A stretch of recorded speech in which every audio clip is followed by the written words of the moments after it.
So, I recently had uploaded after like 4 years of not doing anything. Ranting, Raving, and Not Caring Part 2, but it was very much just me yelling at people. Oh, look, double Iggy, huh? Raw Power, huh? Live in Detroit. Anyway. Oh, wait, look at my used album sign. Super cool, huh? Love it. Anyway, going back to what I was saying before, I uploaded my second Ranting, Raving, and Not Caring like 5 years later. Just because we got in this whole argument at the record show about Paul Di'Anno versus Bruce Dickinson, Bon Scott versus Brian Johnson. It just became this big fucking thing. It did not have to become a thing, okay? Part 2 was basically me just ranting for 12 minutes about what you prefer.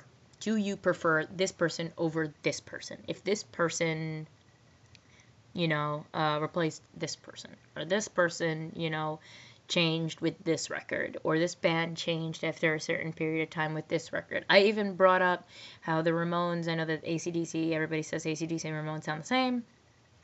I tried to think of another example of how even certain bands that do sound the same could have a 2-year period of time where, like I said, Road to Ruin in 78 sounds totally different from a little bit later when they had done End of the Century in 80. And it just changed. It's different.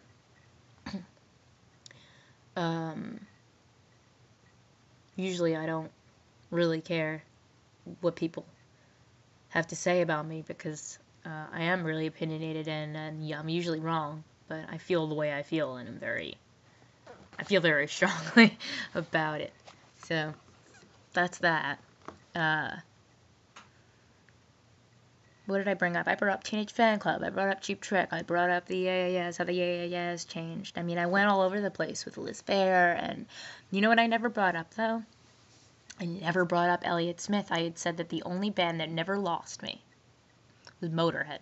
And I'm going to have to take that back because I thought of a few more, but Elliott Smith is one of them. I mean, I know that tragically he killed himself before he was able to ruin anything. He got out while he was still on top for me, really, but oh my god, it made me so sad just now thinking about it. I love you, Elliot. I totally love you. Everything that you've ever done, it was totally fucking amazing. Nobody dislikes Elliott Smith. I did as a kid, but it was because I didn't understand. It was really depressing and it was slow sometimes and really just emotional, very sad, very and he was very monotone. He's a monotone guy, and I just didn't, I was like, oh, I was a rocker kid, and I didn't understand, I wanted it loud, and once I got into, like, 6th grade, and I, in my mind, had all of these problems, that I had a best friend who was popular now, and she stopped talking to me, and I, once I started realizing that life is not sunshine, rainbows, and addition, subtraction, my life got a little bit harder. I started to love Elliot, and I never stopped. He's great. Absolutely amazing. Bam! I'm sorry, that's a little ridiculous. Anyway, yeah, so like I was saying, I have been doing a lot of my father's record shows. They're going fantastic. Anybody who hasn't gone to one yet, please come down. We did Westbury on March 1st, Sunday, March 1st at the Theater of Westbury. It was our first Long Island show. It was fantastic. It really was. Absolutely fantastic. 50 vendors. And just, tons of fun, raffles, and all the vendors there are fantastic. Travis Klein from Human Head Records in Brooklyn. That's one of my favorite record stores. Really, really great. Definitely go in there. It's 168 Johnson Avenue. It's off of Bushwick Avenue. It's amazing. He's got great stuff. Obviously, my father. No one beats my father. Great. Great shit. Who's this guy? John from Rocket Scientist Records. Awesome. Michael Overn. Awesome. Just come down. We have one March 15th in Astoria in Brooklyn. March 15th, 2015. I don't know when we're watching this or not, but there's one in Astoria at the Bohemian Hall and Beer Garden. And then there's one, well, it's not a Vinyl Revolution show, but Slip Disc is a vendor. And then that is in Massapequa at a VFW on March 22nd.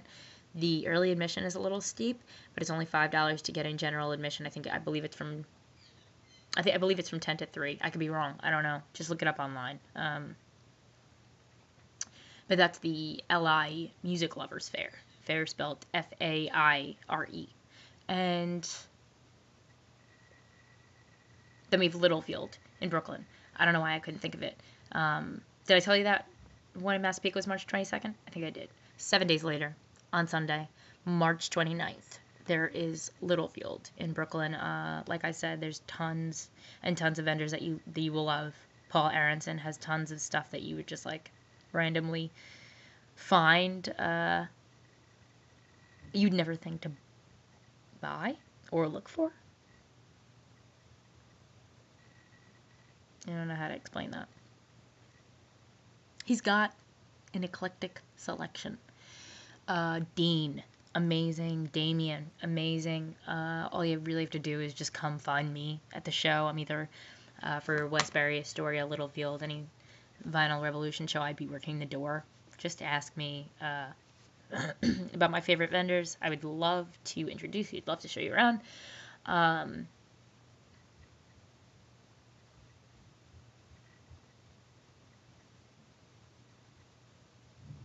don't know. Yeah, I don't know. I'm like losing track of thought here. But yes, please come to any of these shows. They're going to be fantastic. I'm involved in all of them. I'll be working the slip disc table at Massapequa, so I won't be at the door. But please still come. I mean, I know a lot of the vendors, and if you're looking for anything specific, I never mentioned George O'Malley. He gets a shout out because he's my Melanie soulmate. But definitely come down and check it out. I mean, they're fantastic shows. Fantastic people. Not everyone's a dick like me. Yeah. So that's my life.